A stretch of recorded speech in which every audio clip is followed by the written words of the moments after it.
Hello and welcome to today's tutorial. We're going to be going over increasing and decreasing brick stitch. This is probably one of my most requested tutorials, so let's not waste any time and let's get started. We will be using these big cylinder beads, the perler beads today, as always. I use these because it's a lot easier for everyone to see what I'm doing. If you're new to brick stitch, please check out my other tutorials. I have one on ladder stitch as well as on basic brick stitch. I'll have the links below. Today we'll be using this pattern. I know it's not super exciting, but it does have both the increasing and decreasing brick stitch on it. Each row is a different color, so it'll be easier for you to follow along. I've already started my first 3 rows using the basic brick stitch. This next row, the red row, is going to be our first increasing row. We are going to increase by 1 bead. So I'm just going to start like normal. I'm going to pick up 2 beads and then proceed to the end of the row. Here you see I have my 5 red beads. Now we are going to do the increase. I'm going to pick up a red bead and go back through the thread that I just went through with the bead previous to this.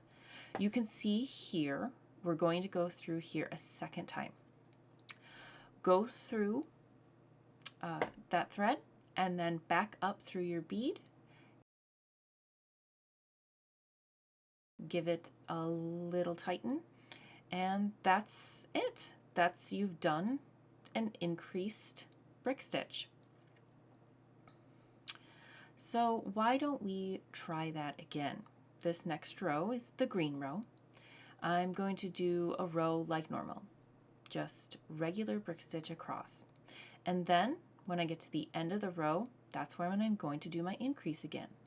I will pick up another green bead, go through the thread I went through with the previous bead, and go back up through that bead I picked up and pull it tight.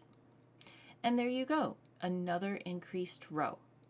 Now we have 1, 2, 3, 4, 5, 6, 7 beads in our new row. That's 2 more than what we started with. Let's move on to decreasing.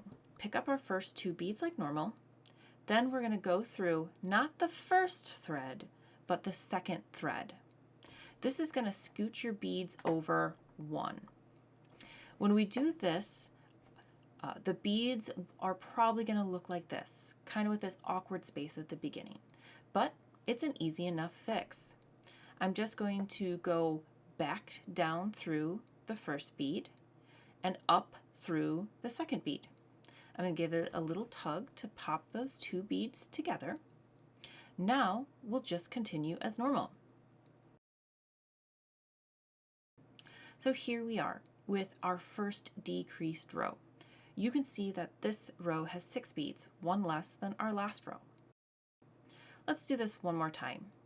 Pick up 2 orange beads, skip the first thread and go through the second thread, then loop around to snap those 2 beads together, and then continue on with the row as normal.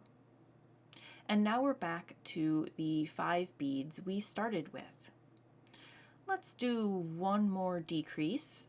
Pick up our 2, skip a thread, pop them together, and now that we're at the end, you know what? Let's add an increase real quick. Go back through that thread that we did before and back up through our bead. And that's it. That's how you do an increasing and decreasing brick stitch. It's a lot easier than most people think.